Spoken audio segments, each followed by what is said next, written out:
Bismillahirrahmanirrahim. Assalamualaikum warahmatullahi wabarakatuh.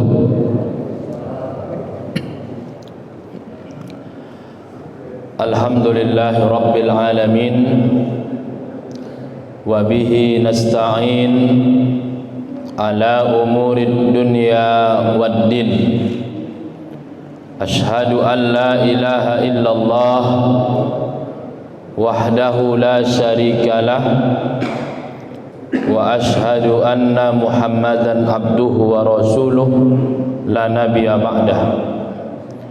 Allahumma salli ala habibina wa syafi'ina wa dhukhrina wa maulana Muhammadin sallallahu alaihi wasallam wa ala alihi wa sahbihi wa man tabi'ahum bi ihsanin ila yaumiddin. Subhanaka la ilma lana illa ma 'allamtana innaka antal alimul hakim.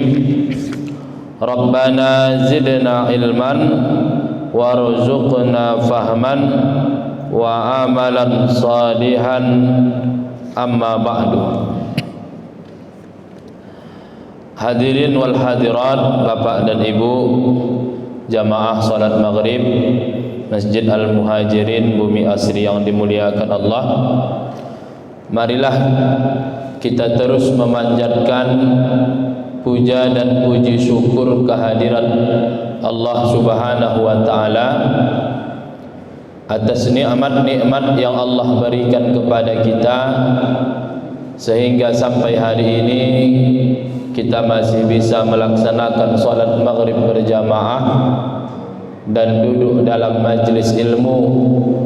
Mudah-mudahan setiap amal ibadah kita diampuni oleh Allah dan setiap amal ibadah kita diterima oleh Allah dan setiap dosa kita diampuni oleh Allah Subhanahu wa taala dan Allah mengangkat derajat kita. Amin ya rabbal alamin.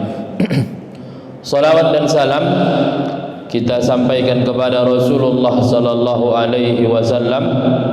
Allahumma salli wa sallim alaihi. Mudah-mudahan kelak di yaumil mahsyar kita mendapatkan syafaat dari beliau. Suatu hari Abu Hurairah bertanya, "Ya Rasulullah, man as'adun nasi bi syafa'atika yaumal qiyamah?" Siapakah manusia yang paling bahagia mendapatkan syafaatmu pada hari kiamat? Rasulullah sallallahu alaihi wasallam mengatakan, "Man qala la ilaha illallah," siapa yang mengucapkan la ilaha illallah biqalbih, dengan hatinya dengan penuh keikhlasan. Bapak dan ibu jamaah salat maghrib yang dimuliakan Allah, pada kajian-kajian terdahulu kita sudah membahas tentang apa yang terkait dengan Allah Subhanahu wa taala berupa kajian al-asma al-husna, dan kemudian kita juga mengkaji tentang al-yaum al-akhir, tentang hari akhir atau akhirat, dan begitu juga dengan asyratus sa'ah, tanda-tanda hari kiamat. Dan malam hari ini insyaallah kita akan mulai membahas apa-apa yang terkait dengan malaikat. Bapak dan ibu yang dimuliakan Allah, seberapa pentingkah kita mengkaji tentang malaikat? Maka kita merujuklah dulu kepada rukun iman. Ada dalam sebuah hadis itu yang dikenal dengan hadis Jibril. Orang kalau sudah mendengar hadis Jibril, maka teringatlah hadis tentang Nabi Muhammad duduk-duduk dengan para sahabat. Datanglah seorang yang seperti laki-laki berbaju putih dan bertanya kepada Nabi Muhammad tentang 5 perkara. Perkara pertama ditanya tentang Islam, ma huwal Islam? Nabi Muhammad menjawab, Islam adalah engkau bersyahadat tiada Tuhan selain Allah dan aku adalah Rasulullah. Kemudian yang kedua, engkau mendirikan salat, engkau mengeluarkan zakat, engkau melaksanakan puasa, dan engkau naik haji apabila mampu. Kemudian bertanya tentang iman. Disitulah Nabi mengatakan iman itu engkau percaya kepada Allah, percaya kepada malaikat, percaya kepada kitab-kitab, percaya kepada para rasul, percaya kepada hari kiamat, dan percaya kepada qada dan qadar. Baru ketiga ditanya tentang ma huwal ihsan. Apa itu ihsan?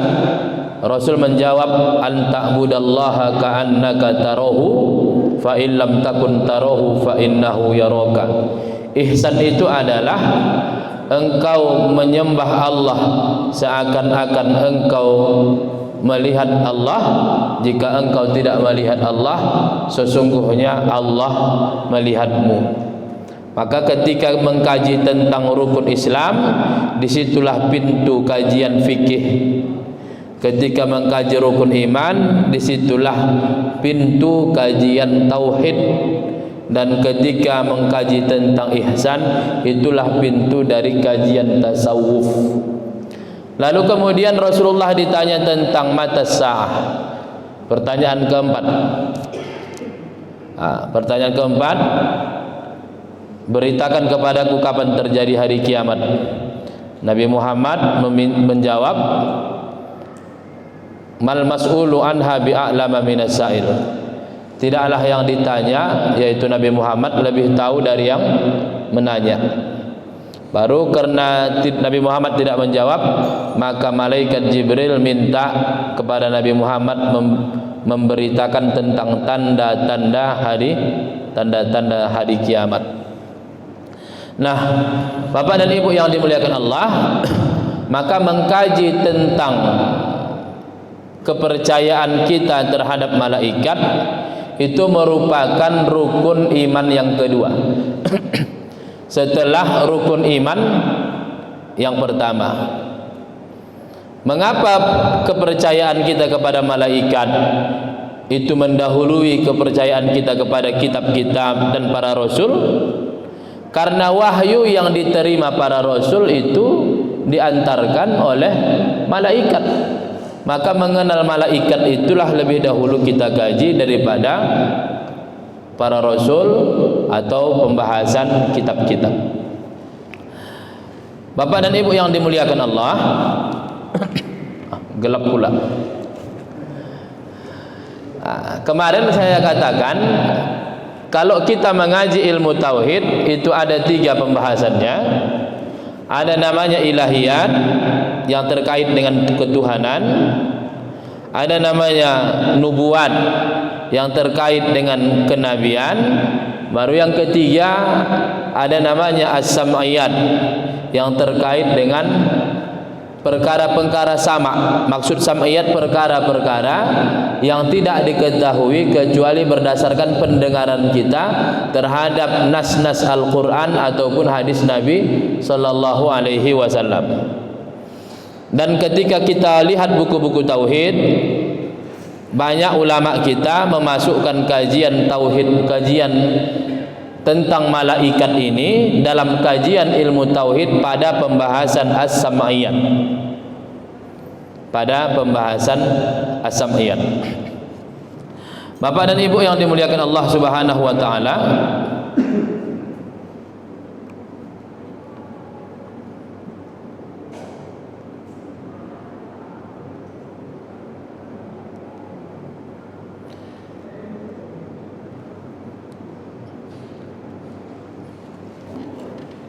perkara yang dituntut Islam menyangkut kepercayaan tentang malaikat. Kita beriman kepada para malaikat. Lalu sebenarnya apa yang dituntut dari iman kita itu terkait dengan malaikat? Maka ada 2 hal yang dituntut dari kita Bapak dan Ibu terkait dengan malaikat ini. Pertama, kita percaya tentang wujud malaikat.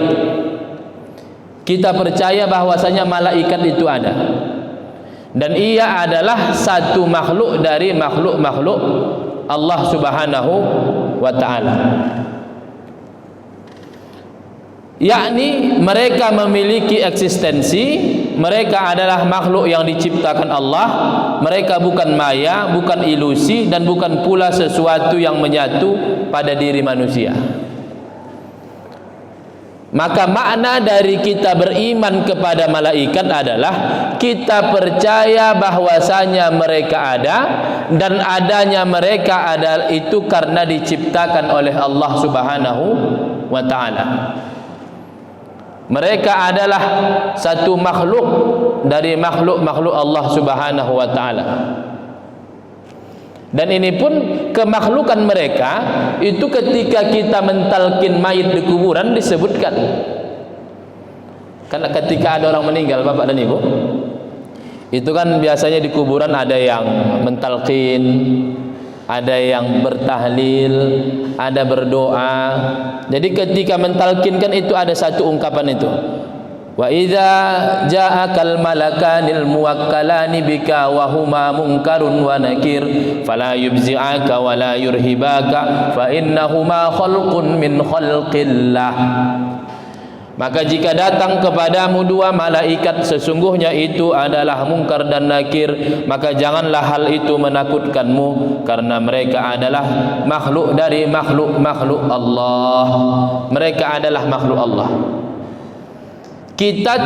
Kita mengimani mereka hanya sebatas pada kita percaya bahwasanya mereka ada dan mereka adalah makhluk Allah. Kita tidak mengangkat derajat mereka sampai menganggap malaikat adalah Tuhan, dan kita pun tidak menganggap malaikat adalah manusia, hewan ataupun yang lainnya. Tapi mereka adalah satu dari makhluk-makhluk Allah yang ada. Ada jin, maka jin sama malaikat itu pun berbeda. Yang kedua, Bapak dan Ibu dimuliakan Allah, tuntutannya kepada kita adalah percaya bahwa mereka adalah hamba-hamba Allah yang diberi tugas-tugas tertentu olehnya. Jadi malaikat ini adalah makhluk Allah Subhanahu wa ta'ala yang diberikan Allah Subhanahu wa ta'ala tugas-tugas. Jadi malaikat ini memiliki tugas-tugas.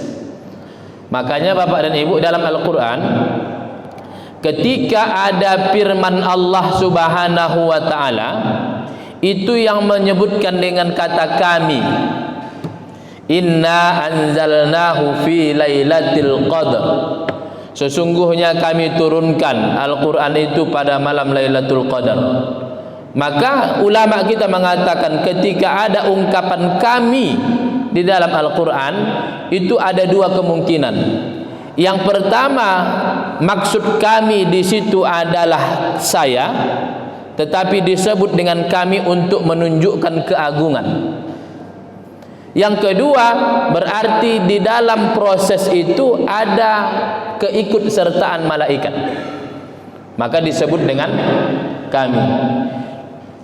Allah Ta'ala memberikan tugas-tugas kepada malaikat bukan karena Allah tak mampu melakukannya, tetapi Allah Ta'ala menciptakan malaikat untuk mengemban tugas-tugas, hikmahnya agar bisa menjadi pelajaran penting bagi manusia.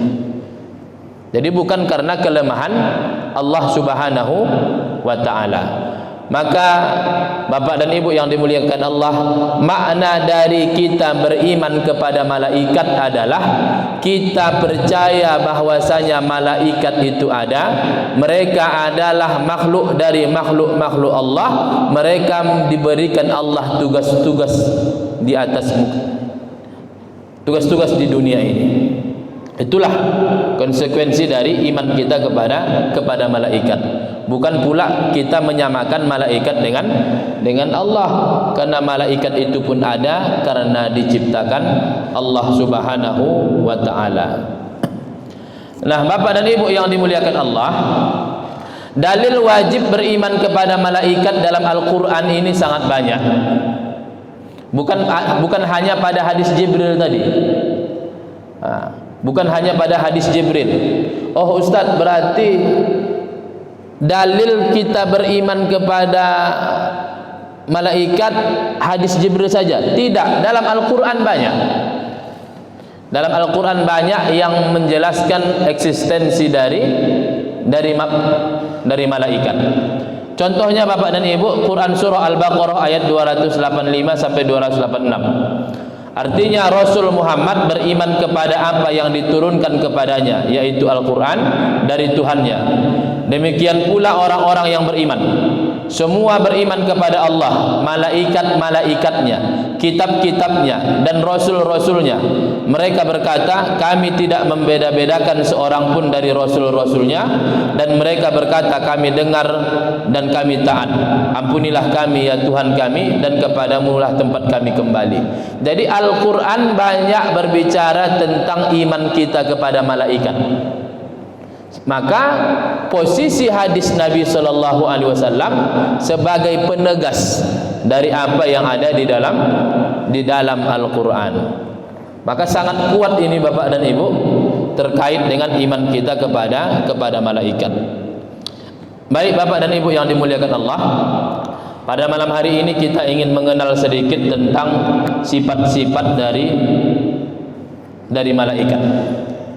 Namun sebelum kita masuk kepada sifat-sifat malaikat ini, ada sedikit terkait dengan bahasa Bapak dan Ibu. Di dalam bahasa Arab, sebenarnya kata malaikat ini sama dengan kata ulama, sama-sama jamak. Jadi ulama itu artinya orang yang alim, jumlahnya tiga atau lebih. Karena orang yang alim itu bahasa Arabnya adalah al-alim. Al-alim. Sedangkan ulama itu orang-orang yang alim. Kalau orang yang alim satu, orang-orang yang alim banyak, itulah dia ulama. Cuma penggunaan dalam bahasa Indonesia, ulama ini dia itu ulama.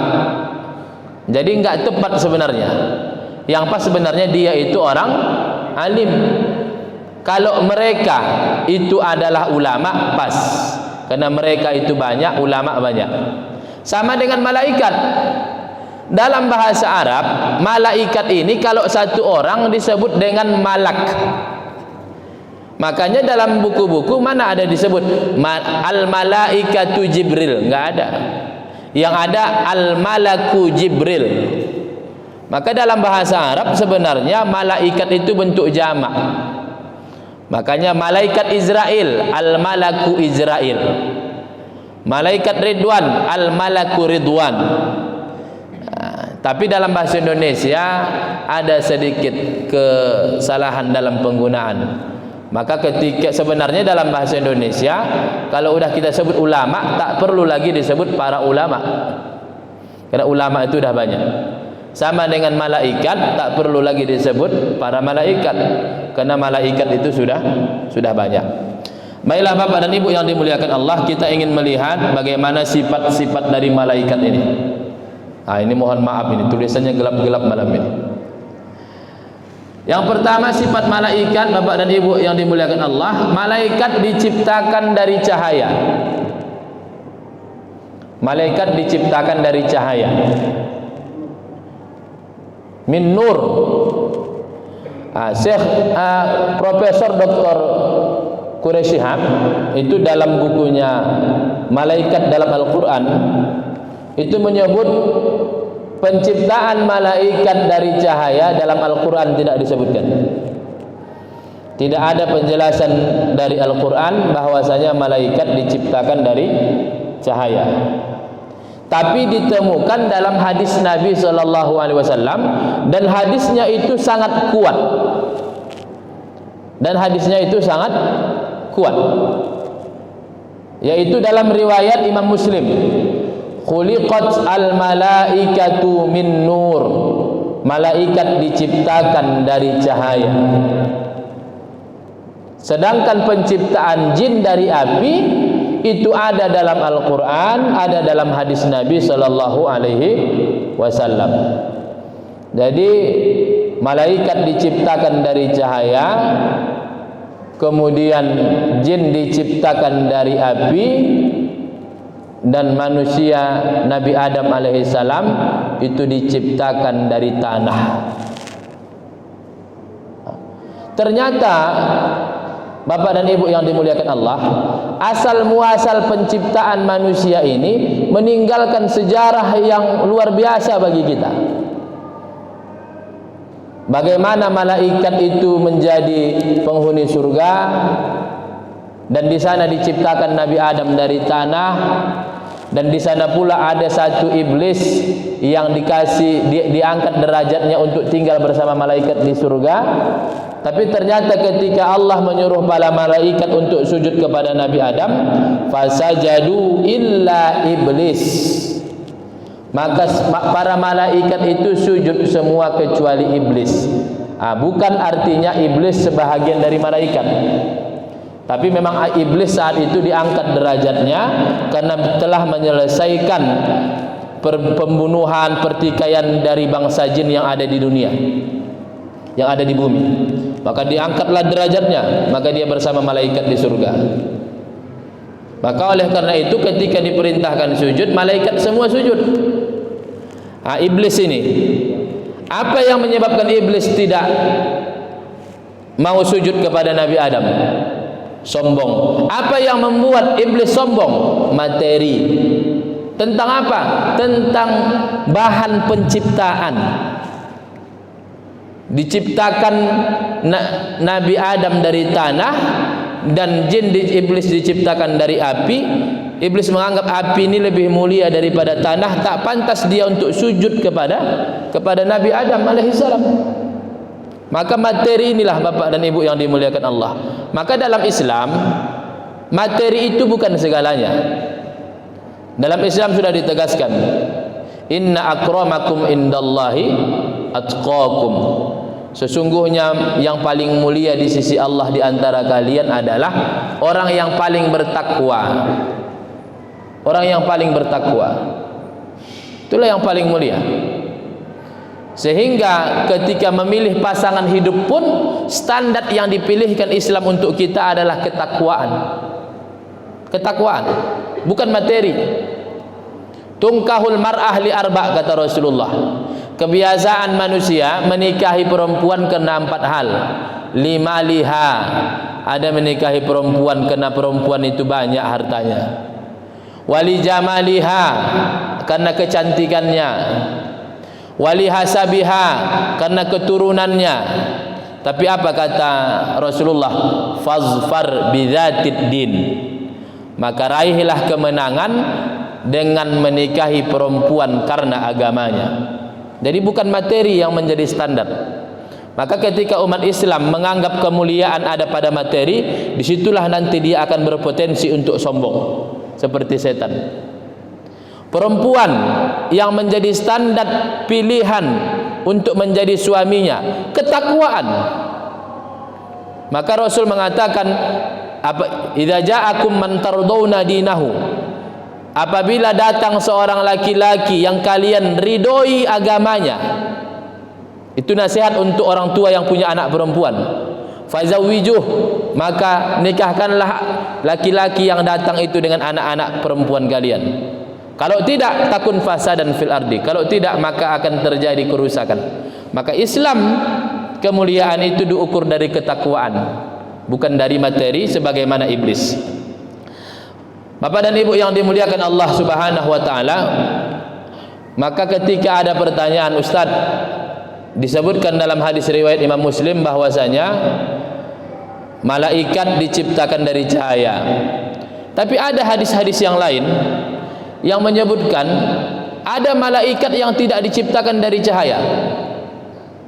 Contoh, yaitu ketika ada malaikat Jibril masuk ke sebuah air, kemudian ibaratnya mandi, kemudian air yang jatuh-jatuh itu, dari situlah tercipta malaikat. Ada ketika malaikat menangis, satu tetes air mata malaikat itu, dari situ lahirlah malaikat. Ada juga hadis Nabi, siapa yang memasukkan kebahagiaan di dalam hati orang lain, maka Allah akan ciptakan malaikat dari kebahagiaan itu. Maka sesungguhnya Bapak dan Ibu yang dimuliakan Allah, ini tidak bertentangan dengan hadis riwayat Imam Muslim ini. Karena bisa jadi begini maknanya, ketika kita masukkan kebahagiaan dalam hati orang lain, maka pada saat itu pula Allah menciptakan malaikat dari cahaya yang untuk menemani kita nanti ketika sudah masuk ke dalam kubur. Jadi tidak ada pertentangan antara hal-hal itu. Cuma pertanyaannya, dari cahaya mana malaikat itu diciptakan, itu yang menjadi perdebatan panjang dan tidak ada dalil-dalil yang kuat terkait dengannya. Cuma yang kita yakini bahwa Allah Ta'ala itu menciptakan malaikat dari cahaya. Kemudian Bapak dan Ibu yang dimuliakan Allah, sifat malaikat adalah malaikat mampu merubah wujud dengan bermacam-macam. Contohnya apa? Itulah hadis Jibril.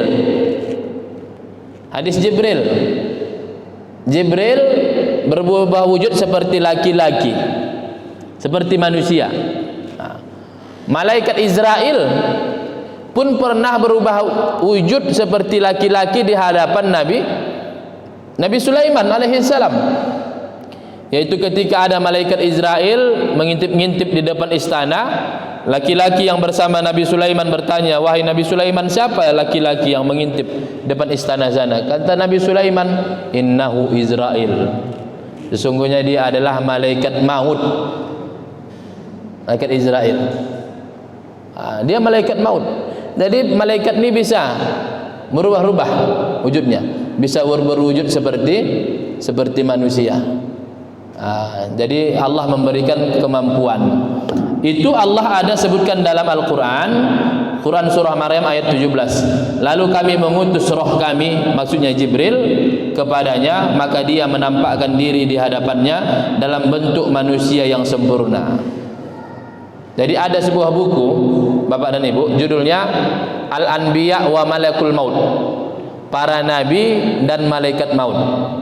Nabi Ibrahim itu pernah minta tunjukkan sama Allah supaya malaikat Israel ini menunjukkan wajah aslinya. Kata Allah, jangan, gak akan sanggup kita melihat wajah aslinya. Maka pernah ditunjukkan sekali, pingsan langsung. Itulah malaikat Israel itu. Dan dalam hadis Nabi SAW,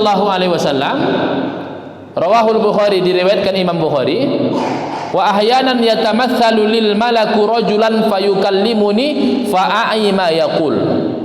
Kadang malaikat berwujud seperti laki-laki bagiku, ia berbicara denganku dan aku memahami apa yang ia katakan. Jadi ada dua sifat yang sudah kita baca. Yang pertama, malaikat diciptakan dari cahaya. Yang kedua, malaikat bisa merubah wujud seperti manusia. Kemudian ketiga, malaikat ini memiliki sayap. Malaikat ini memiliki sayap. Dan itu Allah sebutkan dalam Al-Quran, segala puji bagi Allah pencipta langit dan bumi yang menjadikan malaikat sebagai utusan-utusan untuk mengurus berbagai macam urusan, yang mempunyai sayap masing-masing, ada yang 2, 3 dan 4. Allah menambahkan pada ciptaannya apa yang dia kehendaki.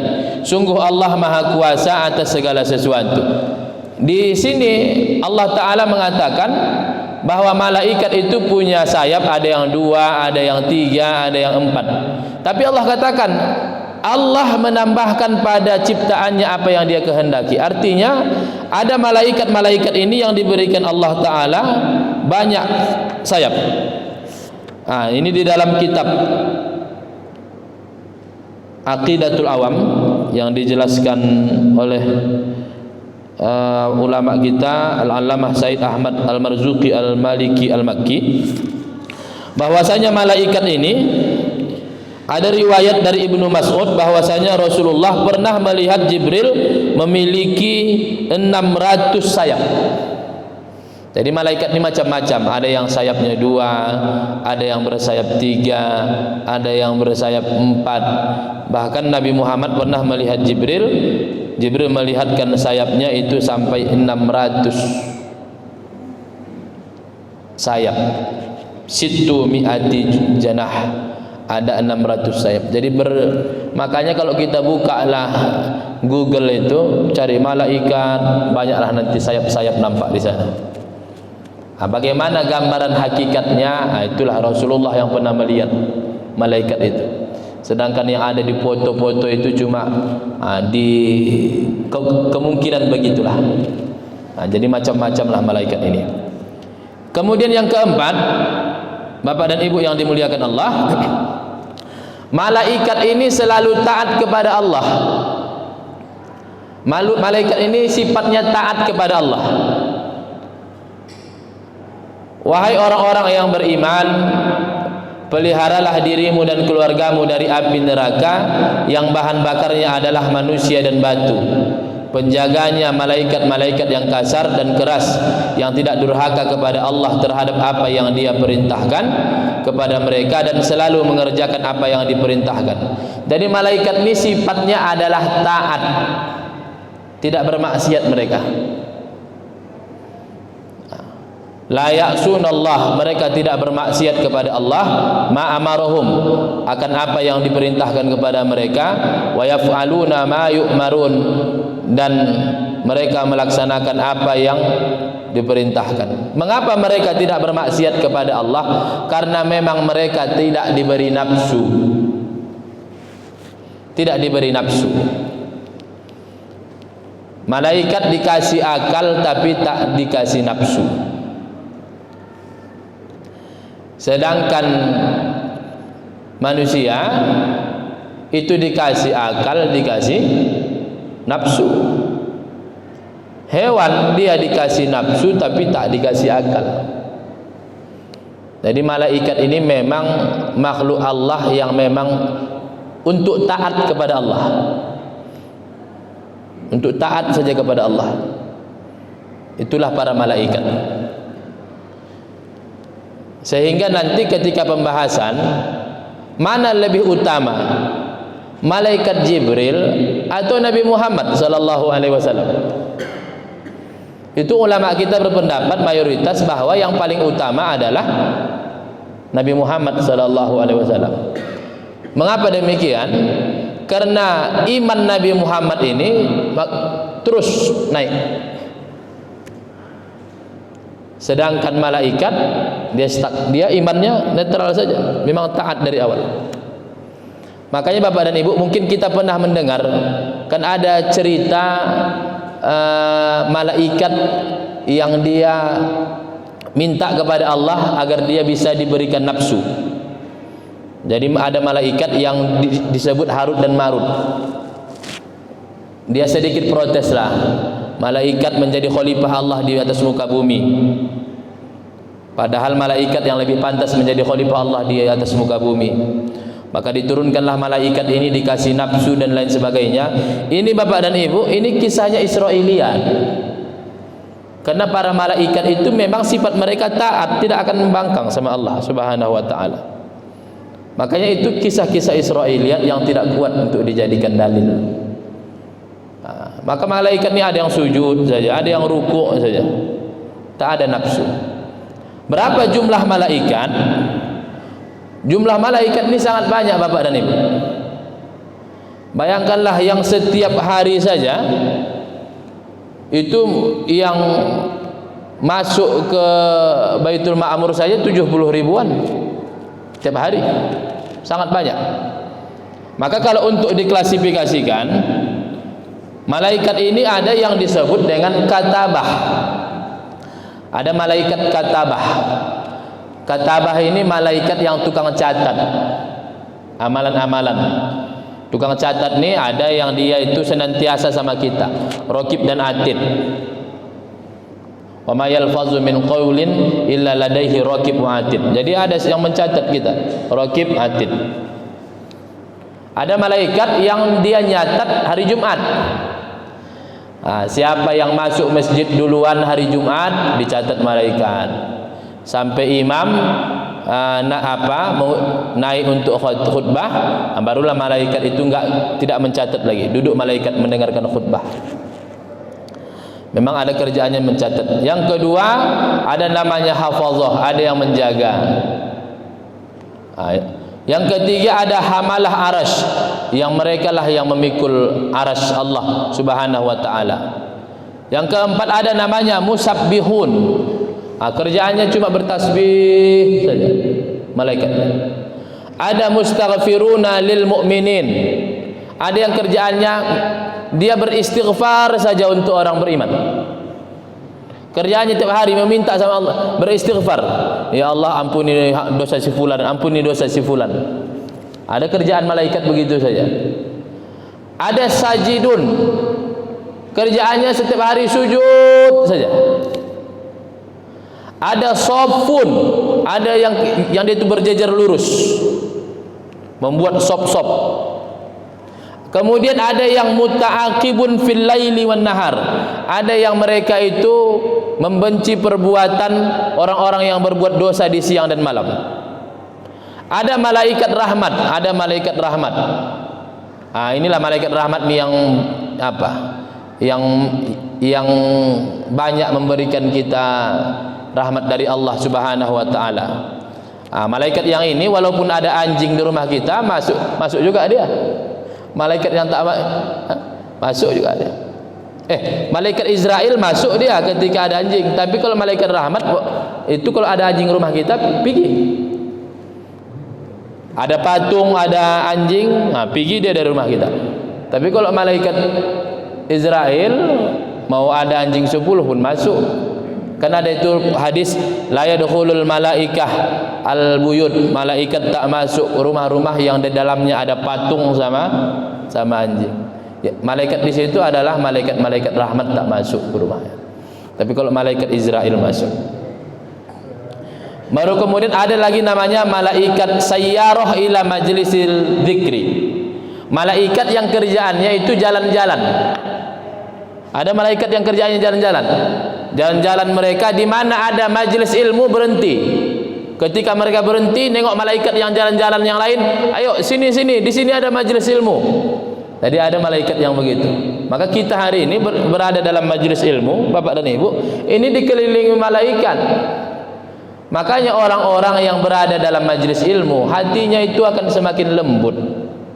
Orang yang sering dalam majelis ilmu, hubungan suami istrinya akan baik, hubungan sama anaknya akan baik. Kenapa? Karena terus mendapatkan rahmat, dibawa mereka rahmat dari Allah Subhanahu wa taala.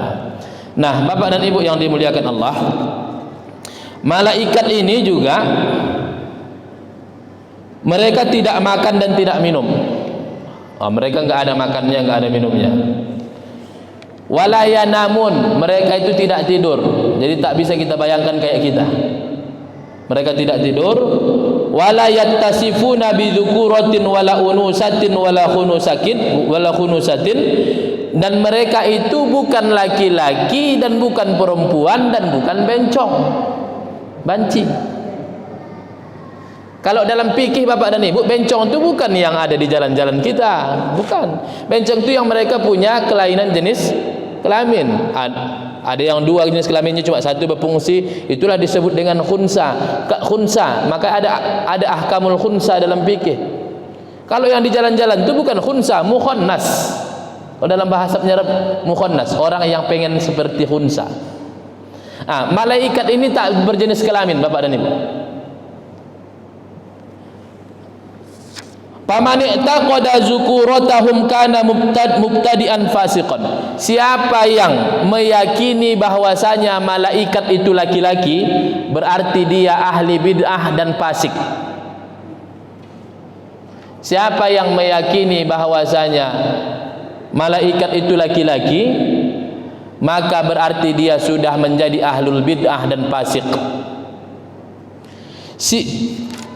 Dan siapa yang meyakini perempuan itu malaikat itu adalah perempuan, maka mereka sudah kafir. Ibarahnya wa man i'taqada unusatahum kana kafiran li'annahu dakhala fi qoulihi ta'ala. Siapa yang meyakini malaikat itu perempuan, maka dia telah kafir karena dia masuk dalam firman Allah, wa ja'alul malaikata alladzina hum ibadur rahman inathan. yaitu orang-orang yang menjadikan malaikat mereka adalah hamba Allah, mereka menganggap malaikat itu adalah perempuan. Wa aula bil kufri, maka yang lebih pantas untuk kafir lagi adalah man i'taqada khunusatahum, siapa yang meyakini bahwasanya malaikat itu bencong. Ustaz, kalau malaikat ini enggak laki-laki enggak perempuan, bencong lah Ustaz. Kalau dia meyakini malaikat itu bencong, itu yang lebih kafir lagi kata ulama kita. Dan bapak dan ibu yang dimuliakan Allah, ada juga orang-orang yang menganggap malaikat ini adalah banatullah, anak perempuan Allah. Maka dalam agama kita bapak dan ibu yang dimuliakan Allah, malaikat adalah malaikat, tidak kita sebut anak Allah dan tidak kita sebut juga dia adalah Tuhan. Tapi malaikat adalah satu makhluk dari makhluk-makhluk Allah Subhanahu wa taala. Nah, malam hari ini bapak dan ibu itu yang dapat saya sampaikan.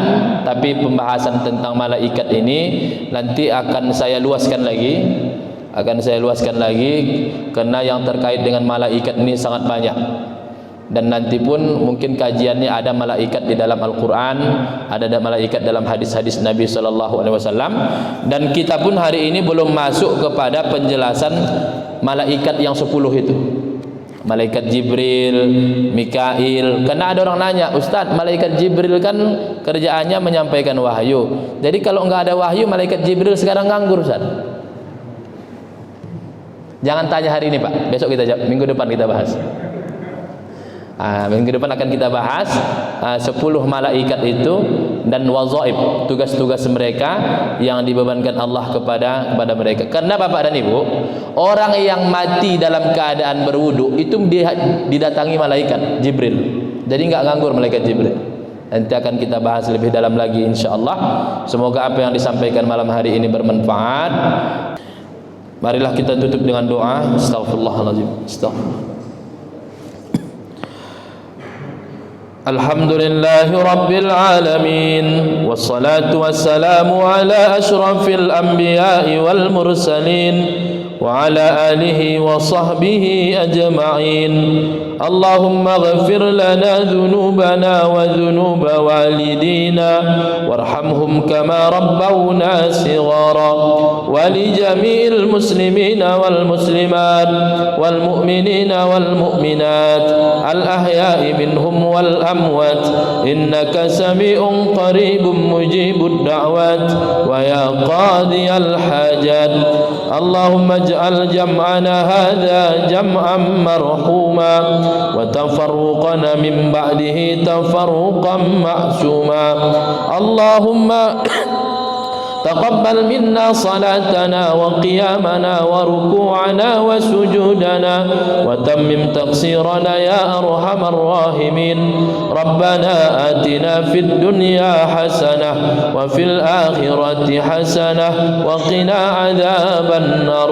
وصلى الله على سيدنا محمد وعلى آله وصحبه أجمعين والحمد لله رب العالمين. تقبل الله منكم